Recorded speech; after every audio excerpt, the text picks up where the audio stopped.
Have you ever received a visit from a Jehovah's Witness knocking on your door with that gentle smile, a Bible in hand, and a colorful pamphlet offering the only truth about God? Have you ever wondered what they really think, what they say, and what they do when the door closes and they leave? Behind the polite facade and the well-rehearsed speech, there are a number of phrases and thoughts that are repeated among them, far from the ears of the worldlings, as they call those outside the organization. Today, we're going to reveal 5 shocking phrases that Jehovah's Witnesses often say right after leaving their home.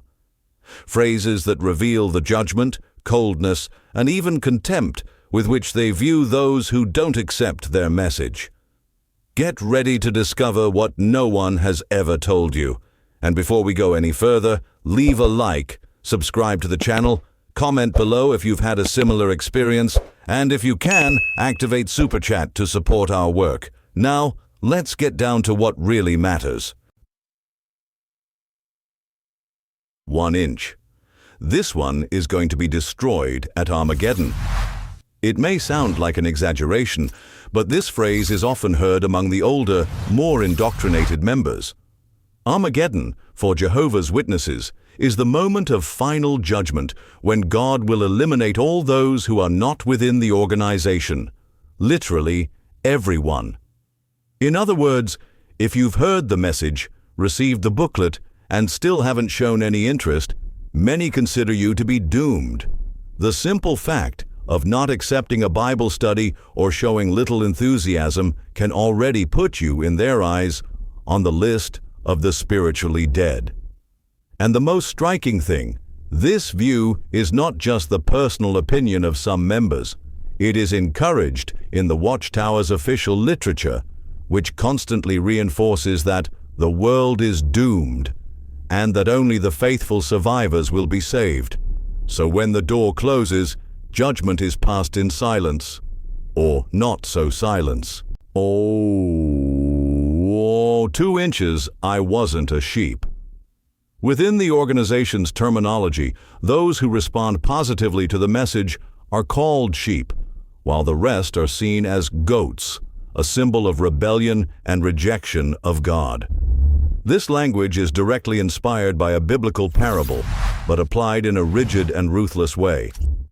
So if you didn't accept the invitation, if you showed disinterest, or even if you were kind but politely refused, the verdict is in. You're not a sheep. And if you're not a sheep, you're on the wrong side. This logic creates a brutal and immediate division between us and them. Empathy is quickly exhausted, and judgment is automatic. The missionary knocks on dozens of doors a day, but only really connects with those who show signs of submission. The rest? They're not sheep, they're goats. Period. 3 inches, that house is full of demonic influence. This kind of phrase usually comes up in even more specific situations.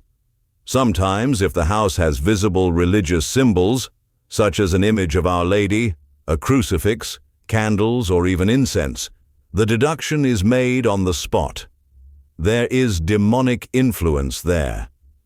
The most frightening thing is that this is not an isolated view.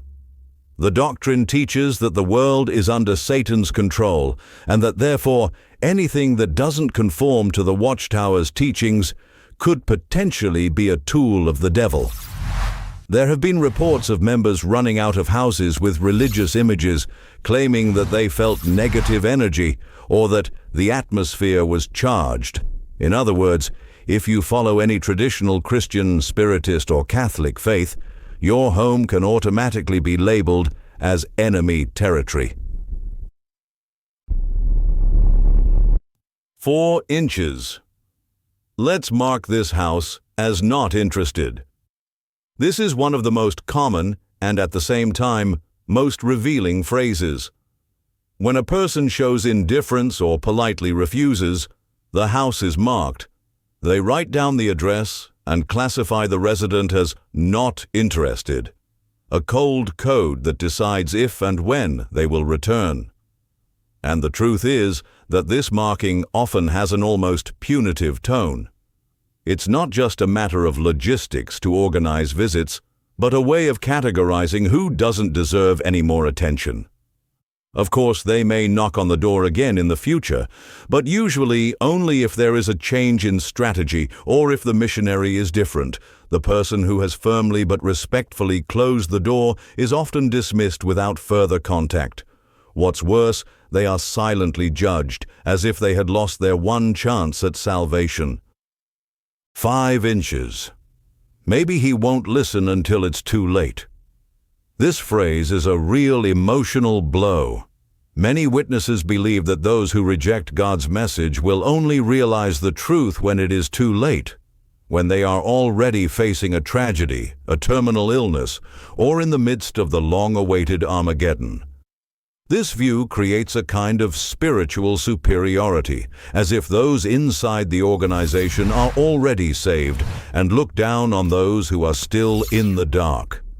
What's more, it's a thought that is often said with regret, but a regret full of pride. It's as if they were saying, "We tried to help. He didn't want to. Now all that's left is to wait for the punishment." And at that point, the judgment becomes a prophecy of condemnation dressed up as concern. These 5 sentences are just the tip of the iceberg. They reveal not only what is said behind closed doors, but the true spirit of judgment and exclusivism that permeates the doctrine of Jehovah's Witnesses. So the next time someone knocks on your door with a speech about love, peace, and salvation, remember, what is said in front of you is not always what is said when the visit is over.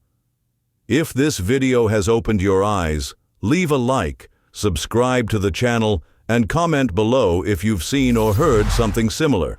Your support is essential if we are to continue bringing to light what many people want to hide.